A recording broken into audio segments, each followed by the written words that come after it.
Ethan Hayes adjusted his silk tie in the reflection of the gleaming elevator doors, a smug satisfaction settling deep in his chest. Beside him, Tiffany Maxwell, his fiancée, reapplied a layer of Chanel's pirate red lipstick, her diamond engagement ring catching the light and scattering tiny rainbows across the polished steel. The ring was 2 carats, meticulously chosen, a tangible symbol of his success. Everything in his life was meticulously chosen. "Do you think Amelia will be there?" Tiffany asked, her voice a practiced, breathy purr. She snapped her compact shut, the sound echoing Ethan's own sense of finality. Ethan's smile tightened. "Chloe and Amelia were close in college, but I doubt it. Our worlds don't exactly overlap anymore." He let the words hang in the air, weighted with everything he didn't say. My world ascended. Hers stayed behind. The divorce had been 2 years ago, a clean surgical cut. He'd told himself it was for the best. Amelia, with her gentle spirit and her little hobbies, pottery, gardening, dreaming of a small sustainable design business, was an anchor holding him back. He was a shark in the corporate world of finance, and he needed a partner who could swim in the same predatory waters. Amelia wanted to save the world with compostable packaging. He wanted to conquer it with leveraged buyouts. Tiffany was his perfect co-conspirator. She understood the language of power lunches, the importance of a Hampton's share, and the subtle art of social climbing. She was a beautiful, ambitious accessory, and she made his life look exactly the way he wanted it to look on paper. The elevator opened onto the penthouse suite of the St. Regis, overlooking the glittering expanse of Manhattan. Their friends, Ben and Chloe, were getting married at a sprawling estate in Newport, and this pre-wedding cocktail party was the official kickoff. The air was thick with the scent of expensive perfume and the low hum of influential chatter. "Ethan, darling," Chloe, the bride-to-be, rushed over, a vision in white silk. "And Tiffany, you look breathtaking." Tiffany beamed. "We wouldn't miss it for the world." Ethan scanned the room, a king surveying his court. He saw hedge fund managers he'd outmaneuvered, rivals he'd crushed, and women who now looked at Tiffany with a sharp glint of envy. This was his victory lap. He had methodically built this life, brick by gilded brick, over the ashes of his quiet, comfortable marriage. He remembered the final argument with Amelia, her eyes wide with a hurt he'd refused to acknowledge. "But why, Ethan?" she had whispered, standing in the living room of their modest suburban home, a home she had lovingly decorated with handcrafted furniture and pots of thriving herbs. "I thought we were happy." "Happy isn't enough, Amelia," he'd said, the words tasting like ash even then. "I want more. I deserve more." He had believed it then, and he believed it now. He'd traded quiet contentment for thrilling success. He'd traded Amelia's soft, calloused hands for Tiffany's perfectly manicured ones. It was, by every metric he valued, a significant upgrade. "Did you hear who's sponsoring the champagne bar?" Ben, the groom, clapped Ethan on the back, pulling him from his reverie. "Julian Devereux." Ethan's eyebrows shot up. "The Julian Devereux, the tech mogul. What's his connection to you?" Ben laughed. "Not to me, my friend, to Chloe.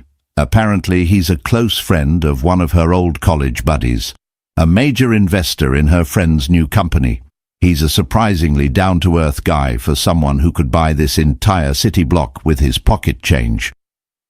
Ethan felt a familiar thrum of ambition. An introduction to Julian Devereux could be game-changing. He was a legend, a recluse who had built a tech empire from his garage and was now a titan of industry and philanthropy.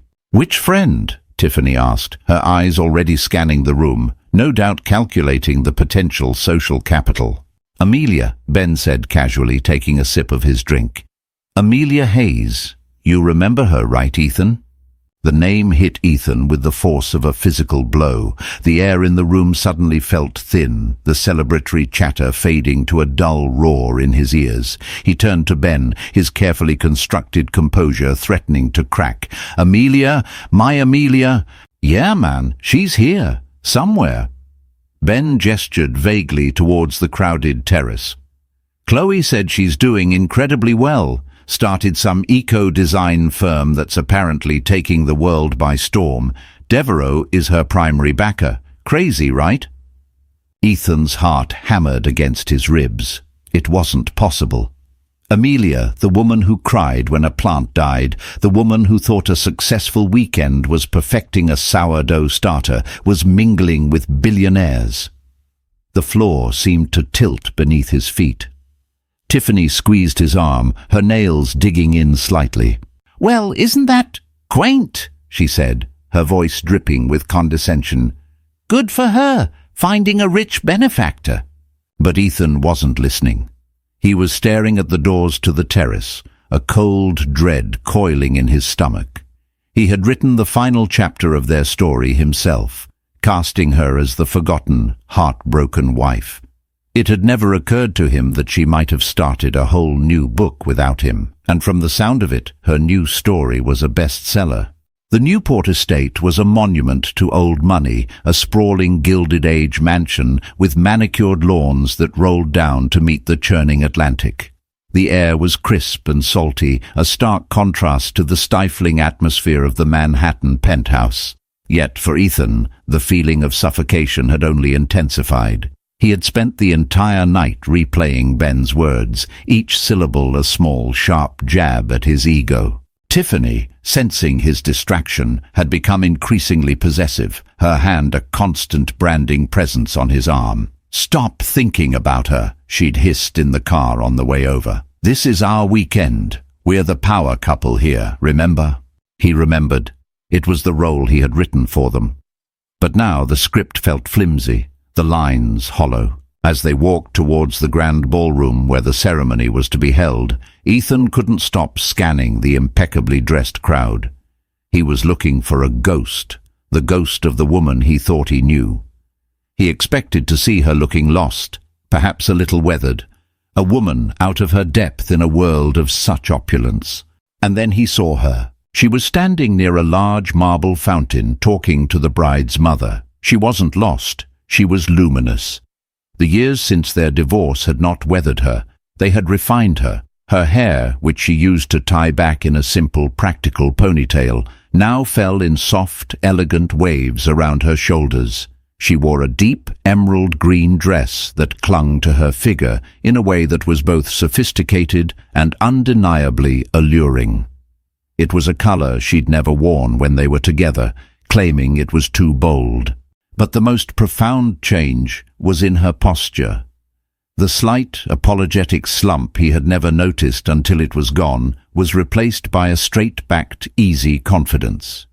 She laughed at something the older woman said, a genuine, uninhibited sound that seemed to cut through the polite murmur of the crowd. It was the laugh he remembered from their first date, a sound he hadn't heard in years. A wave of something hot and unfamiliar washed over him. It wasn't just surprise, it was a confusing, unwelcome cocktail of regret and jealousy. He, Ethan Hayes, the man who had everything, was jealous of the life his ex-wife had built without him. "Is that her?" Tiffany's voice was a sharp whisper beside him.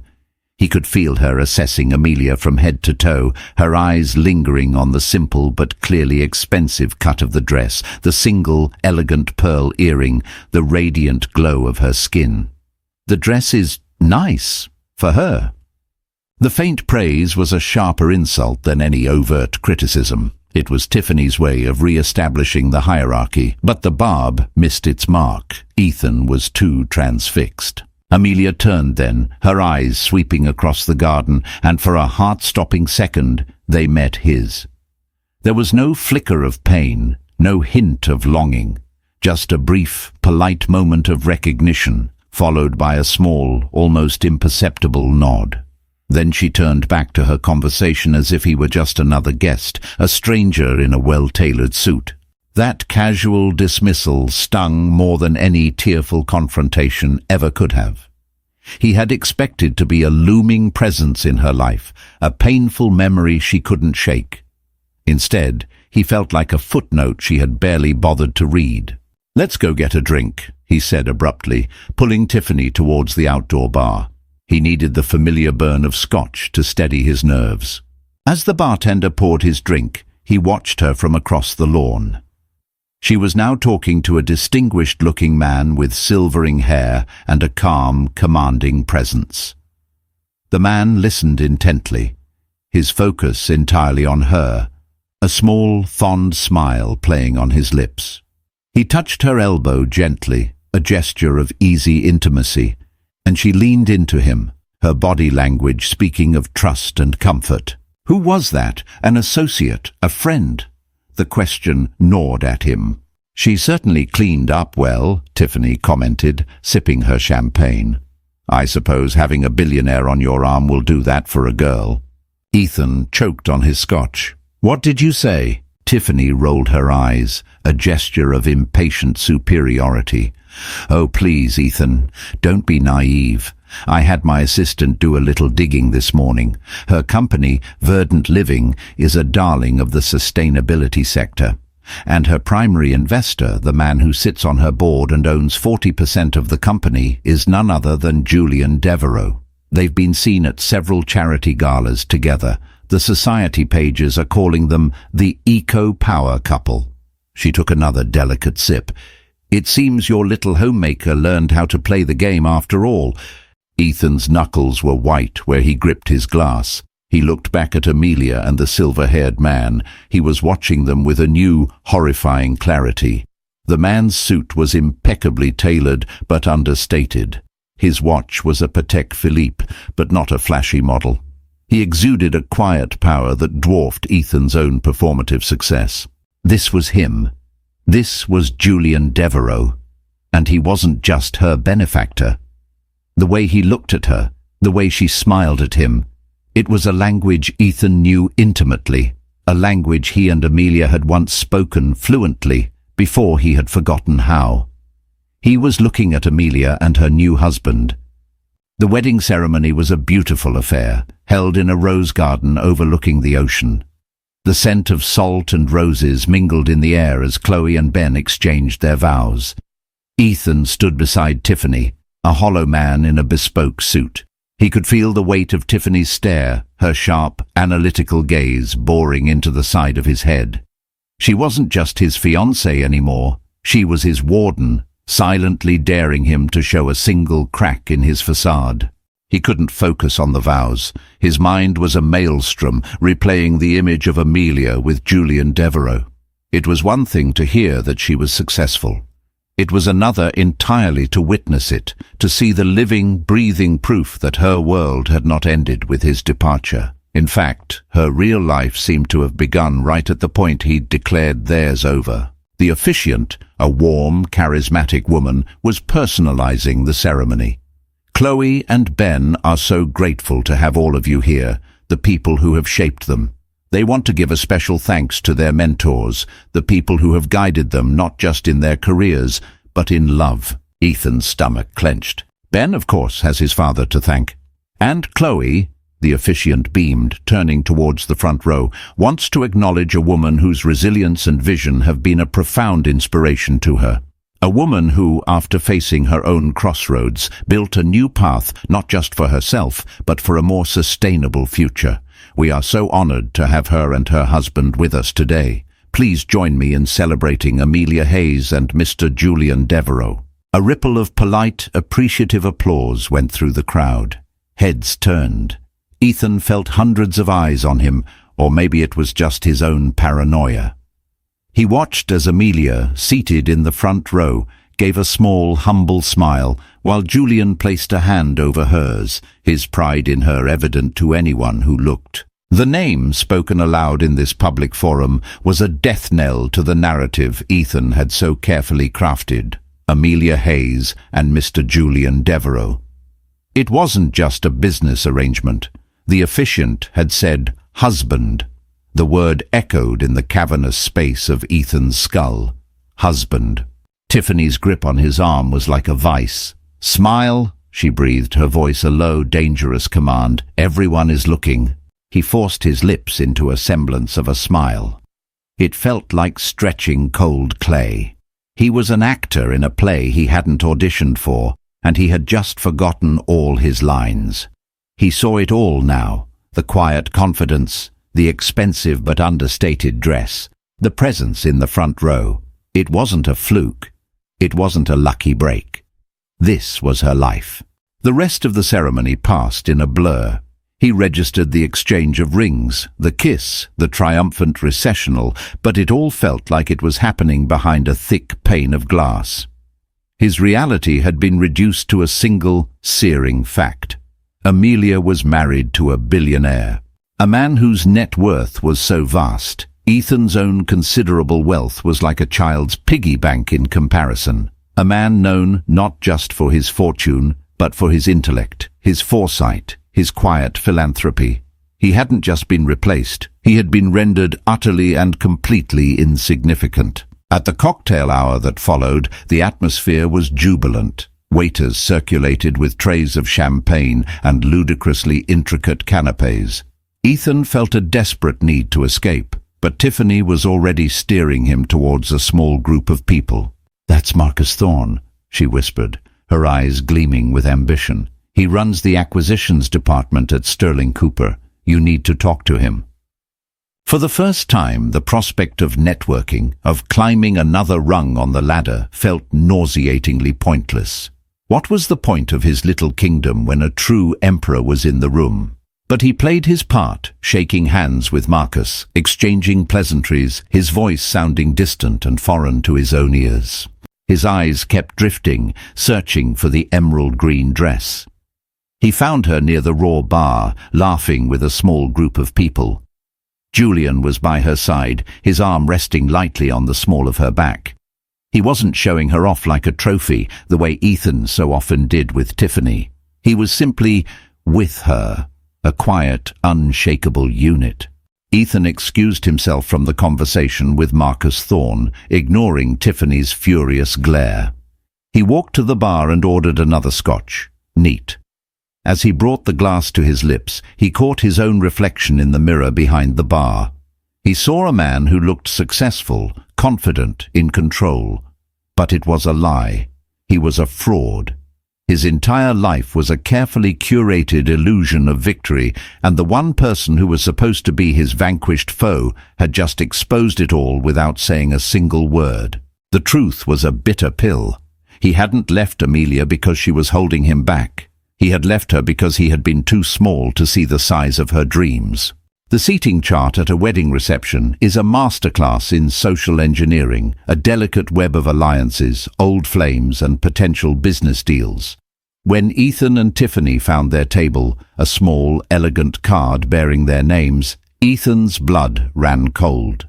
Table 7, and directly across from them, 2 other name cards, Mrs. Amelia Devereux and Mr. Julian Devereux. It was a deliberate act. Chloe, in her bridal bliss, had either committed a monumental act of social cruelty or was a master strategist. Perhaps she thought enough time had passed. Perhaps she wanted to force a reconciliation. Or perhaps, Ethan thought with a sickening lurch, she was simply acknowledging the new reality. Amelia was now in a social stratosphere that required a seat at the prime table, and as her ex-husband, he was a necessary, awkward appendage. "Oh, this is just perfect," Tiffany muttered, her voice tight with fury as she slid into her seat. Her smile was a slash of red, a warning sign. "Just breathe, Ethan. We are going to be gracious, charming, and completely unbothered." It was a tall order. Being unbothered was the last thing Ethan felt. He felt like a bug under a microscope. A moment later they arrived. Amelia moved with an unhurried grace that he now recognized as the byproduct of genuine self-assurance. Julian pulled out her chair for her, a small, courteous gesture that felt both old-fashioned and incredibly intimate. "Ethan, Tiffany," Amelia said, her voice calm and even. There was no malice in it, no triumph. It was the polite acknowledgement of a former acquaintance. "It's been a while." "Amelia," Ethan managed, his own voice sounding rough.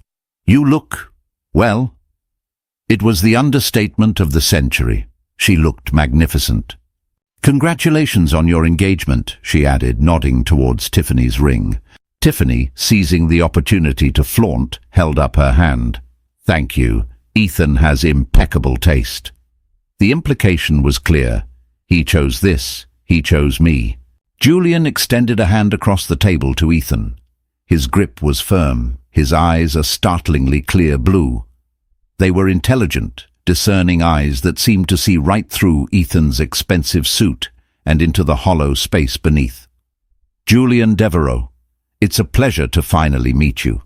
I've heard a great deal about Amelia's past, and I'm grateful for the journey that led her to me. It was a masterstroke of diplomacy, both disarming and utterly devastating. In one sentence he had acknowledged Ethan's existence, relegated him to the past, and declared his own victory, all with a warm, genuine smile. Ethan felt like he'd been checked in a game of chess he didn't even know he was playing. The conversation that followed was a slow, agonizing torture. Tiffany, determined to prove her worth, tried to engage Julian in a discussion about the stock market, dropping names of tech companies and financial trends. "I'm fascinated by the volatility in the crypto space," she said, trying to sound knowledgeable. "What are your thoughts on the long-term viability of decentralized finance, Julian?" Julian gave her a patient smile. "My thoughts are that I employ people far smarter than myself to worry about it. I'm much more interested in the long-term viability of our planet." He then turned his full attention to Amelia. "Speaking of which, darling, did you tell them about the new seaweed polymer you're developing? It's extraordinary." Amelia's face lit up with a passion Ethan hadn't seen since the earliest days of their marriage. "Oh, it's still in the early stages, but the tests are promising. We think we can create a fully biodegradable packaging material that's not only strong and waterproof but actually enriches the soil as it decomposes." She looked at Ethan, a flicker of the old shared excitement in her eyes. "Remember that idea I had for using mushroom mycelium? This is like the next evolution of that." He remembered. He remembered sitting at their kitchen table, her eyes shining as she sketched designs on a napkin, talking about changing the world, and he remembered his response. "That's a sweet hobby, Ames," he'd said, patting her hand condescendingly before turning back to his quarterly reports. "But let's leave the world-saving to the professionals." The memory slammed into him with the force of a physical blow. He had been the professional, and she was the one sitting next to a billionaire who called her ideas extraordinary. "How fascinating," Tiffany said, her voice flat. "So you make fancy garbage bags?" The air grew thick with unspoken tension. Julian's smile didn't waver, but his eyes grew cool. Amelia, however, simply laughed, a light, easy sound. "Something like that, but we're hoping they're the kind of garbage bags that help ensure we have a world left to put garbage in." She then gracefully changed the subject, asking Tiffany about her work in PR, her tone devoid of any sarcasm. Amelia was bulletproof. Tiffany's petty barbs, which would have once reduced her to tears, now slid right off her. She was encased in a quiet confidence that her new life and her new husband had given her.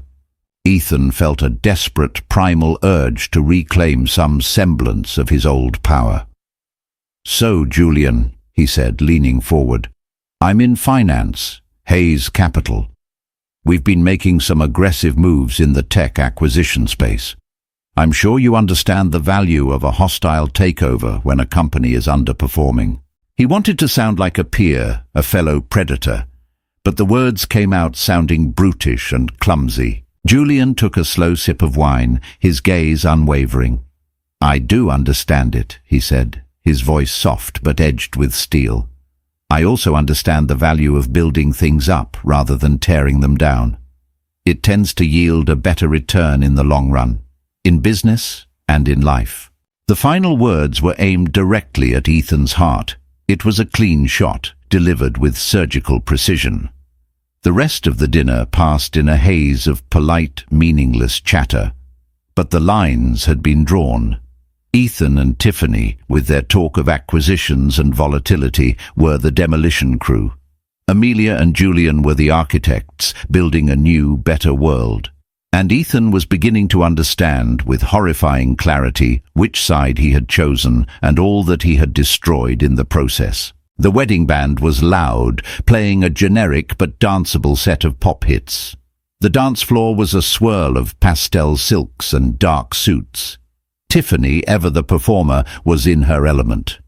She pulled Ethan onto the floor, her body moving with a practiced, fluid grace, her smile bright and dazzling for the benefit of their audience. "Dance with me, darling," she commanded, her voice a cheerful whisper that didn't quite mask the steel beneath. "We need to look like we're having the time of our lives." Ethan complied, his body moving on autopilot. He held her, spun her, smiled when he was supposed to smile. But his eyes kept betraying him, drifting back to table 7.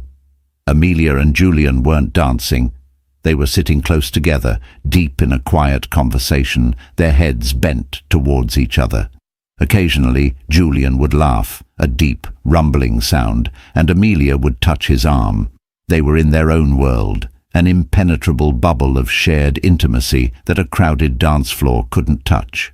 He remembered dancing with Amelia. At their own wedding they had been clumsy, laughing as they tripped over each other's feet. They hadn't cared who was watching. Their joy had been for them alone. With Tiffany, every moment felt like a performance, every smile a calculated move. As the song ended, Tiffany fanned her face. "I need a picture. The lighting here is perfect." She pulled out her phone, expertly finding her angle, and held it up for a selfie. "Smile, Ethan." He forced another smile. The flash went off, momentarily blinding him.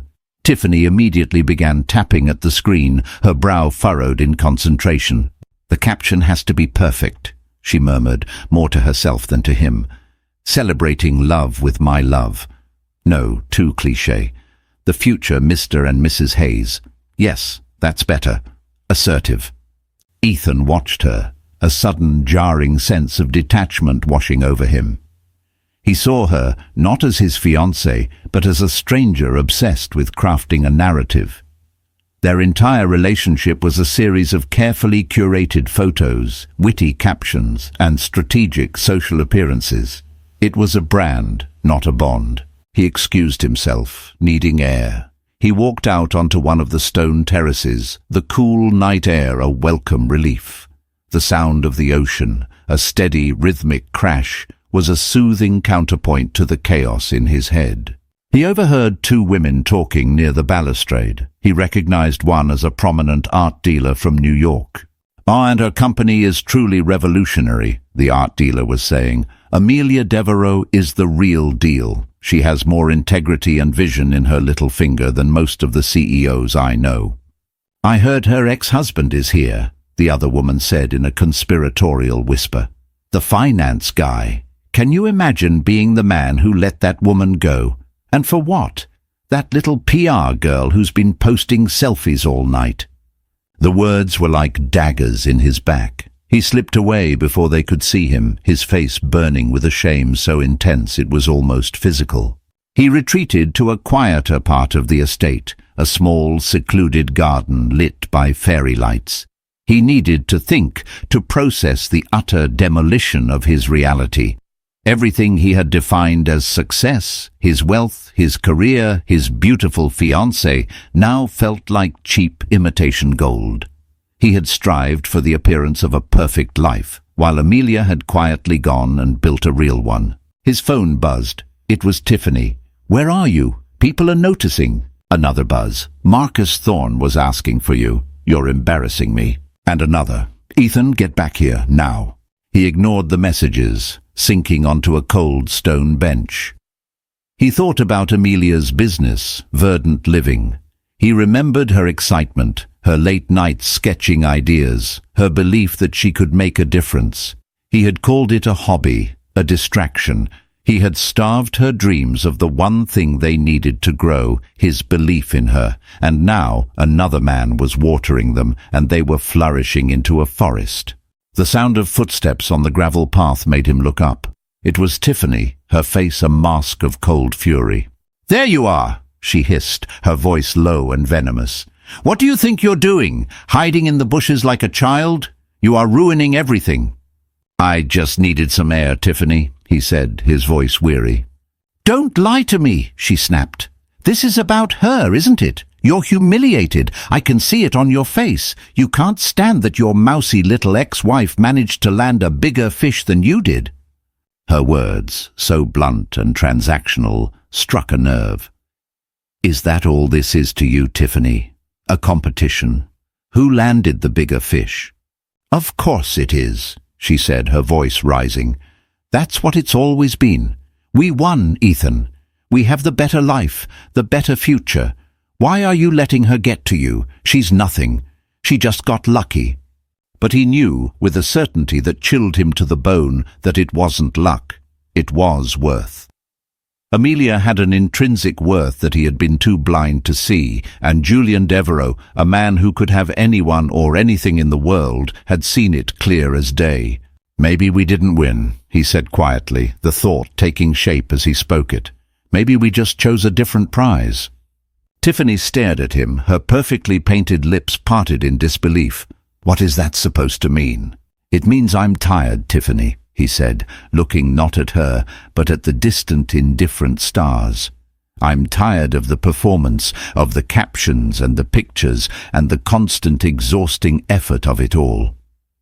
The anger in her eyes was replaced by a flicker of fear. She had built her future on the foundation of their partnership, on the brand of Ethan and Tiffany. She was seeing the first terrifying cracks appear in that foundation. "Don't be ridiculous, Ethan," she said, her voice softening slightly, becoming persuasive. "You're just emotional. It's the wedding, the open bar. Let's go back inside. We'll dance, we'll smile, and tomorrow this will all be forgotten." She reached for his hand, but he pulled away. The gilded cage he had so proudly constructed for himself suddenly felt very small and very, very cold. And for the first time, he was seriously considering how to get out. The party was beginning to wind down. The older guests had departed, leaving the dance floor to the most determined revelers. Ethan had returned to the ballroom with Tiffany, but the chasm between them was now a palpable thing. They stood together, but they were miles apart. He was going through the motions, a ghost at the feast, his mind elsewhere. He needed to speak to her. Not to reclaim her, not to apologize in the hopes of a second chance, but to understand. He needed to hear it from her.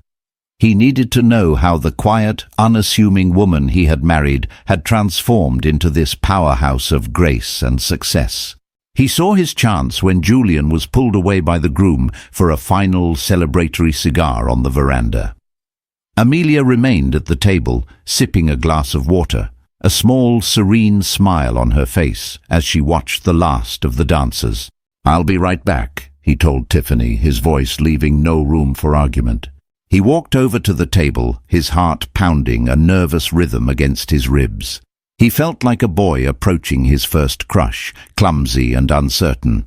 "Amelia," he said, his voice softer than he intended. She looked up, her expression unreadable. "Ethan, can we talk, just for a minute?" She hesitated, then gave a slight nod, gesturing to the empty chair beside her. He sat down, the space between them charged with 2 years of unspoken history. I just wanted to say congratulations," he began, fumbling for the right words. "On everything. Your company. It's incredible. I'm happy for you." To his surprise, he found that he meant it. Beneath the layers of shock and bruised ego, there was a genuine spark of pride. A real smile touched her lips. "Thank you, Ethan. That means something." "How did you do it?" he asked, the question raw and honest. "After I left. I never imagined." She looked at him, her eyes clear and direct. There was no pity in them, only a calm, reflective wisdom. "In a way, Ethan, I did it because you left. When you were gone, there was this huge, silent space. At first it was terrifying. It was filled with all my insecurities and all the things I thought I wasn't without you." She paused, taking a sip of water. "But then, slowly, I started to fill that space with my own voice, my own ideas. All the things I had kept quiet because I was afraid they weren't big enough or impressive enough for your world. I started verdant living with the $5,000 I had in my personal savings, working from the garage. It turns out my silly hobbies had potential after all. The phrase, his own dismissive words, hung in the air between them. He flinched, but she didn't seem to say it with malice. It was just a statement of fact. Julian came later, she continued. I was pitching for a second round of funding at a green tech conference. He was the keynote speaker. He heard my pitch, saw the prototype, and he didn't just see a product. He saw the vision behind it. He believed in it. More importantly, he believed in me. The simplicity of it was devastating. He had demanded she fit into his world. Julian had simply stepped into hers and helped her build it bigger. He's a good man, Ethan said quietly. It was an admission of defeat, but also a genuine observation. He's the kindest man I've ever known, she replied, and the way she said it, with such simple, unadorned certainty, was the final, definitive closing of their chapter. He had to ask, the question that had been burning in his mind all night. The core idea for verdant living, the biodegradable polymer. You talked to me about that once, didn't you? Years ago. A shadow of a memory crossed her face. Yes, she said, I did. It was just a concept then, something I'd read about in a scientific journal. I was so excited. I sketched it out on a napkin for you at La Trattoria, our old anniversary spot. He remembered. He remembered being annoyed that she was distracted, that she was talking about mushroom packaging when he was trying to celebrate a promotion. What did I say? He asked, though he already knew the answer. He needed to hear the nail being hammered into his coffin. Amelia looked away for a moment, out at the ocean visible through the large ballroom windows. You told me it was a nice thought, but impractical. You said, Ames, you have a good heart, but you don't have a head for business. Stick to what you're good at. And then you crumpled up the napkin and asked the waiter for the check. There it was, the moment. The tiny, seemingly insignificant moment where he had not just dismissed an idea, but dismissed her, the very core of who she was. He hadn't just failed to support her dream, he had actively crushed it, tossing it aside like a piece of trash. And from that discarded napkin, she had built an empire. Julian hadn't given her the idea. He had only nurtured the seed that Ethan had tried to bury. He felt a profound, gut-wrenching shame. It was a shame that went deeper than professional jealousy or social humiliation. It was the shame of a man who had been given a rare, precious gift and had been too arrogant and too blind to recognize its value. I'm sorry, Amelia, he whispered, the words feeling utterly inadequate. For that, for everything, I was a fool. She finally looked back at him, and for the first time he saw a flicker of the old, familiar softness in her eyes. Yes, you were, she said, not unkindly. But our ending, Ethan, was my beginning. I've made my peace with that. I hope you can, too. Julian was walking back towards them. He smiled at Amelia, a private, loving smile, before nodding politely at Ethan. Amelia stood up, placing her hand in her husband's. They were a perfect, seamless unit. Good night, Ethan, she said. And with that they turned and walked away, leaving him alone at the table with the ghost of a crumpled napkin and the full, crushing weight of his choices. Watching Amelia and Julian walk away felt like watching the tide go out, leaving him stranded and alone on a barren shore. The music of the party, which had faded into a dull background hum, now returned with a vengeance, each beat of the bass drum a mocking thud against his hollow chest. He stumbled back to the bar, the bartender now giving him a look of weary familiarity. Another scotch, sir? Make it a double, Ethan rasped. He drank it quickly, the burn in his throat a welcome distraction from the inferno in his soul. He was no longer just embarrassed or jealous. He was grieving. He was mourning the man he could have been, the life he could have had if he hadn't been so consumed by the shallow metrics of success he'd chosen for himself. He saw Tiffany across the room. She was talking to Marcus Thorne again, laughing a little too loudly, touching his arm a little too often. She was working. Even now, with her fiancé in the midst of an emotional collapse, she was networking, leveraging the situation, ensuring her own position was secure. He saw her, in that moment, with a terrifying clarity. She wasn't his partner, she was his co-investor in the joint venture of their public image, and his stock was plummeting. He turned away, unable to watch. He wandered through the grand halls of the mansion, his feet carrying him aimlessly. He passed laughing groups of people, oblivious to his private agony. He felt invisible, a spectre haunting the edges of their joy. He found himself in a library, a quiet, wood-panelled room lined with leather-bound books that probably hadn't been opened in a century. He sank into a deep leather armchair that smelled of dust and old paper, the double scotch sloshing in his hand. The conversation with Amelia replayed in his mind, each word a fresh wound. You crumpled up the napkin. How had he been so blind, so arrogant? He had looked at her and seen a limitation, a domestic creature who couldn't comprehend his grand ambitions. He had defined her by her relationship to him, never once considering the vast, uncharted territory of her own potential. He thought he was the protagonist of their story, when in fact he had been the villain in hers, the obstacle she had to overcome to find her own greatness. And Tiffany, he had chosen her because she was the opposite of Amelia. Sharp, ambitious, cynical, she spoke his language. But he realized now that it was a language of transactions, not connections. Their love wasn't a sanctuary, it was a boardroom. Their future wasn't a shared dream, it was a merger. He pulled out his phone. On autopilot, he opened Tiffany's Instagram profile. There it was, the picture from earlier. The future Mr. and Mrs. Hayes, the caption read, followed by a string of hashtags. Wedding vibes, one power couple, one's future is bright. It was a lie, a glossy, filtered, perfectly composed lie. There was no future, not for them. He couldn't go back to playing that part. The costume no longer fit.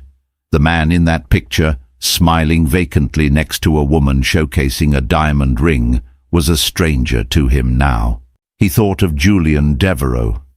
The man had everything Ethan had ever wanted, wealth beyond measure, power, respect. But he wore it all so lightly. He hadn't been flaunting his success. He had been celebrating his wife's. His power was quiet, confident, rooted in something real. Ethan's was loud, brittle, a desperate performance to convince himself and the world that he mattered. The library door creaked open. It was Tiffany. Her smile was gone, her face hard and stripped of all pretense.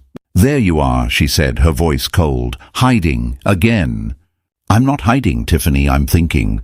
Thinking about what? How you're going to crawl back to her. It's a little late for that, Ethan. The billionaire ship has sailed. This isn't about her anymore, he said, looking up at her. The alcohol had stripped away his own pretenses, leaving only a raw, painful honesty. This is about us. What we have. It's not real. She let out a short, sharp laugh that held no humor. Not real? The 2-carat diamond on my finger feels pretty real, Ethan. The penthouse we're moving into next month feels real. Everything we've built is real. We haven't built anything, he countered, his voice rising. We've curated a brand, we've assembled a portfolio. This isn't a relationship, it's a business plan, and I'm cashing out. The color drained from her face. The mask of the ambitious socialite fell away, revealing a woman who was suddenly, terrifyingly vulnerable. What are you saying? I'm saying I can't do this anymore. I can't be the man in that picture. I don't even know who he is. He stood up, the movement unsteady. I spent the last 2 years thinking I was trading up, that I was winning, but I was just running. Running from the fact that I wasn't enough for a woman like Amelia. Not because I wasn't rich enough or successful enough, but because I wasn't man enough to see her for who she really was. He looked at Tiffany, and for the first time, he saw not a prize to be won, but another person who had bought into the same lie he had. "And I'm not enough for you either, Tiffany.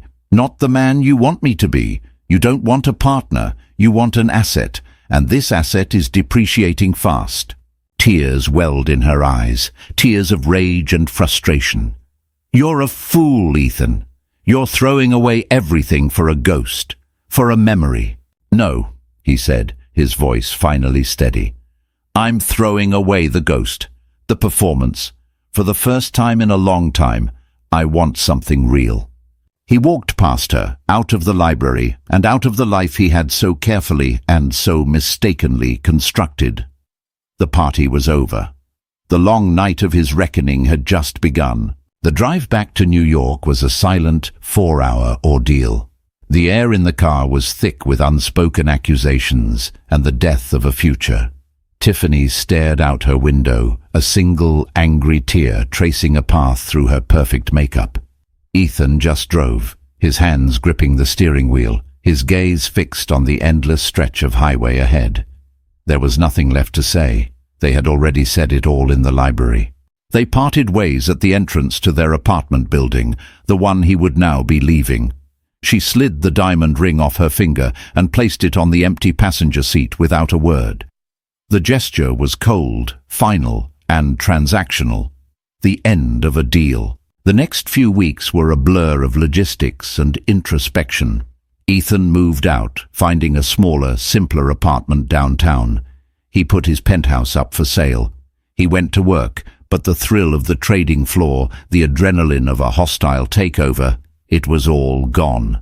It felt like a game he no longer understood the rules of, or perhaps had never wanted to play in the first place. He was adrift. He had spent so long defining himself by his ambition, by his possessions, by the woman on his arm, that without them he wasn't sure who he was. He was haunted by the man in the mirror, a stranger with tired eyes, and a life full of expensive things that brought him no joy. One rainy Saturday, he found himself unpacking a box of old belongings he'd retrieved from storage, things from his life with Amelia. He found an old photo album. He sat on the floor of his empty new apartment and flipped through the pages. There they were, younger, less polished, but undeniably happy. A picture of them on a hiking trip covered in mud. A picture of them in their first tiny apartment, painting the walls themselves. A picture of Amelia in her garden, her face beaming with pride over a row of crooked-looking carrots. He saw it then. The wealth he had thrown away hadn't been monetary. It had been a wealth of shared moments, of simple joys, of authentic connection. He had traded it all for a portfolio of empty victories. He had one final awkward conversation with Tiffany when she came to pick up the last of her things. She was composed, her armor firmly back in place. "I hope you find whatever it is you're looking for, Ethan," she said, her voice devoid of emotion. "Some little slice of authentic middle-class misery, I suppose." "I hope you find what you're looking for too, Tiff," he replied with no malice. He realized he did. He hoped she found a man who wanted to be the asset she was looking for, who would find joy in their shared ambition. She wasn't a villain, she was just a woman who wanted a different life than the one he now knew he needed. After she left, he sat in the silence, feeling not the misery she'd predicted, but a strange, unfamiliar sense of peace. It was the peace of surrender. He had stopped fighting to be someone he wasn't. A few days later, he saw an article online. It was a feature in Forbes, titled "The Visionaries of Verdant: How Julian and Amelia Devereaux Are Building a Greener Tomorrow." There was a picture of them standing in a field, Amelia holding a small, thriving sapling. They weren't looking at the camera. They were looking at each other, their smiles genuine and unguarded. The article detailed the incredible work they were doing, not just with her company, but through their new philanthropic foundation, dedicated to funding sustainable startups and environmental education. It spoke of Amelia's passion and Julian's unwavering support. The old Ethan would have been consumed by a toxic brew of envy and rage, but the man sitting on the floor of his empty apartment felt something different. He felt a quiet sense of awe.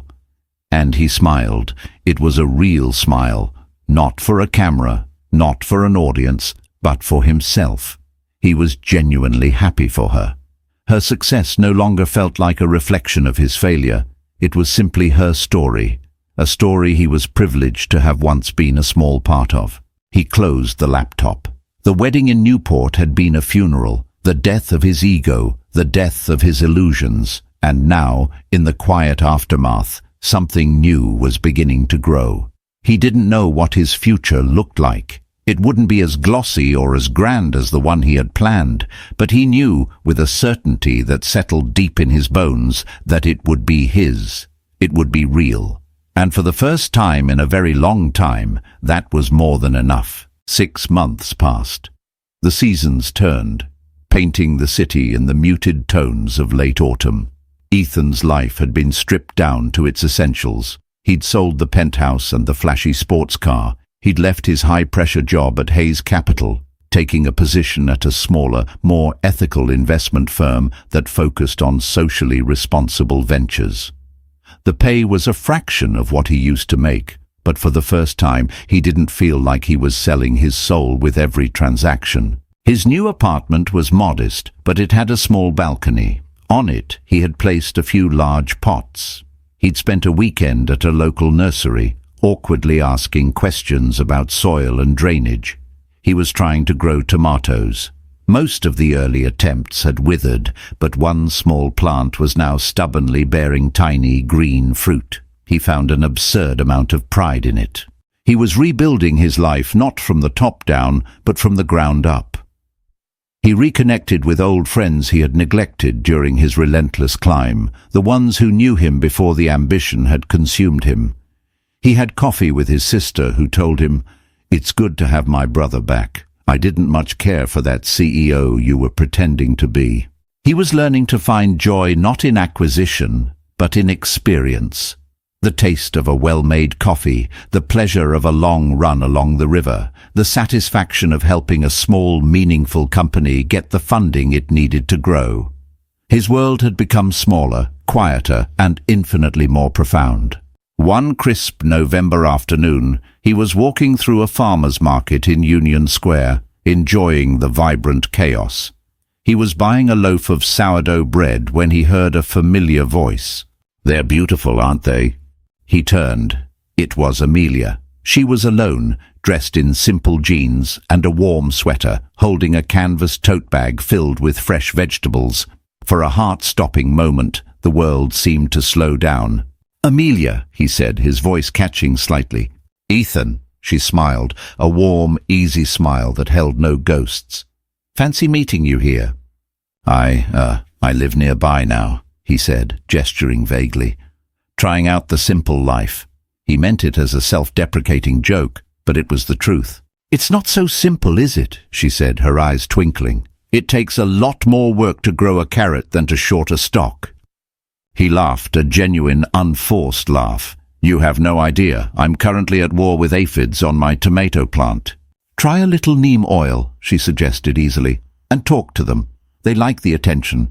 They stood in a comfortable silence for a moment, the bustling market swirling around them. It wasn't awkward. It was peaceful. Two people who had once shared a life, now standing as two separate, whole individuals. "I saw the Forbes article," he said.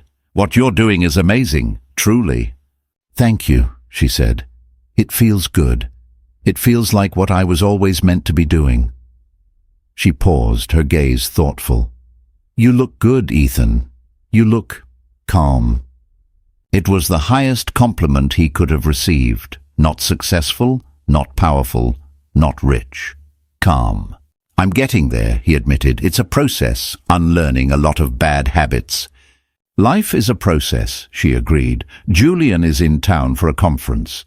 We're just trying to steal a few normal moments, like buying overpriced kale." She held up a large bunch with a grin. He smiled back. There was no jealousy, no regret. Just a quiet appreciation for this woman and the journey she had taken. He was grateful to have known her, grateful for the brutal, necessary lesson she had inadvertently taught him. She had been the catalyst for his own transformation. "Well," she said, shifting her bag. "I should go. He'll be wondering where I've gotten to." "It was good to see you, Amelia, really good." "You too, Ethan." She turned and walked away, disappearing into the crowd. He watched her go, a feeling of profound peace settling over him. He hadn't needed her forgiveness to be free. He had needed to forgive himself. He paid for his bread, the warmth of the loaf seeping into his hands. He looked down at his own hands. No flashy watch, no signs of a fresh manicure. They were just hands. Hands that could now tell the difference between good soil and bad. Hands that were learning, slowly, how to build things that last. He had a long way to go, but for the first time he was walking in the right direction, on a path of his own making, towards a future that felt authentic and true. And that was a treasure no amount of money could ever buy.